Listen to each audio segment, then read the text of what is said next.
Hey everyone, welcome back into our Wednesday night newscast. Mike Schultz with you once again, taking a look at the weather, and it was a nice day across the interior. We had some high clouds, but temperatures still not quite as warm as we'd like to see. They're definitely around what they should be this time of year, but we've been looking at above normal temperatures, but not much change expected for the next week or so.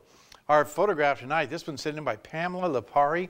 A beautiful sunset. Look at the colors, just gorgeous. Nice shadowy silhouettes of the trees too. Very good shot. As always, if you have a photograph you want to share, send it to photos@ktvf11.com. Your numbers: today's high only 33, the low last night 22, the record high 64 in 1969, 7 below for the record low in 1965. Sunrise and sunset, about 9 hours and 52 minutes of daylight, a loss of 6 minutes from yesterday. On our satellite and radar, you can see most of the energy once again south of the Alaska Range. Nothing pushing it up past that Alaska Range, so we're not looking for anything here, at least for a couple days, the way it looks. More rain moving back in over southeast Alaska. That shows up on our big map here. You see the rain starting to move in over Ketchikan and over the Juneau area. Temperature is only 48 degrees at Ketchikan. Not too bad in Anchorage, 45 degrees, partly cloudy skies there. Showers around the Kodiak region, 49. Cold Bay, a nice day, 50, partly cloudy skies up and down the west coast.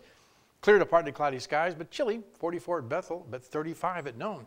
And Barrow checking in with 29 degrees today, I should say, and 30 degrees for the high in Fort Yukon. Lower 48 weather looks like this. Over the Pacific Northwest, it's cooled down around the Seattle area, 59 degrees there. Showers and thunderstorms around Los Angeles for the second day in a row. Las Vegas 94, Phoenix 100 degrees once again. A hot day in Dallas too, 96 degrees, warming up around Denver and Salt Lake City. Temperatures pretty mild for the Minneapolis area.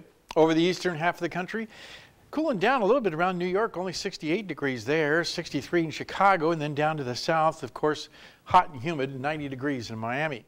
On our satellite radar, nothing going on across the central portion of the country. Beautiful weather there, hot. There's the lingering showers across the northeast. And over the west coast, we're looking at, again, an area of low pressure here helping to develop the showers and thunderstorms. Now they're getting unseasonably cold air moving across the Great Lakes. As you can see, temperatures feeling like 35 to 45, and widespread frost and freeze warnings are out. And when you get cold air moving across the warmer waters of the Great Lakes, you get a possibility of water spouts. So should be some good photography there of catching some of those. The outlook for the weekend for for the lower 48 is calling for the jet stream to dip once again across the west coast, bringing more rain there. Warming trend across the central plains, and then the cool air, of course, across the east. All right, back to Alaska. Well, actually, back to Alaska just a little bit, but right now, let's take a look at our kids' weather for tonight from Crawford Elementary School. We have a young lady with a question about ice fog. Hi, my name is Sierra, and I'm in Mrs. Lewis's 6th grade class. I have a question for the weatherman, and here it is. How cold does it have to be for ice fog to appear, and what causes it to form? That's my weather question. It's a good question. Hopefully we won't see that for a little while, but what happens is if you get temperatures below freezing, you have a lot of moisture in the air, you get little bitty ice crystals forming together, and they gang up and become one big mass, and that's what happens when you get the ice fog going on around. Again, thanks to Mount McKinley Bank for sponsoring our kids' weather, and tomorrow night the teacher is going to be here with a very cold weather fact. Here's what's going on across the rest of Alaska for tomorrow. For northern sections, scattered snow showers for Barrow, partly cloudy skies for Nome, and occasional flurries in the Fort Yukon area.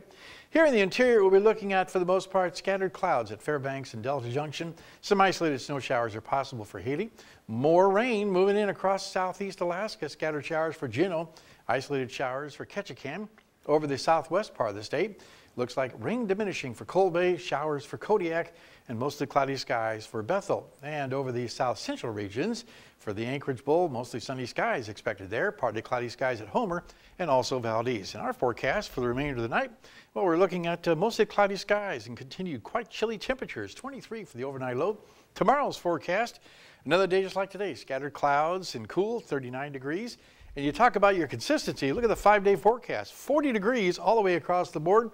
We'll have a chance of seeing some rain and snow shower activity Saturday, and then again on Monday.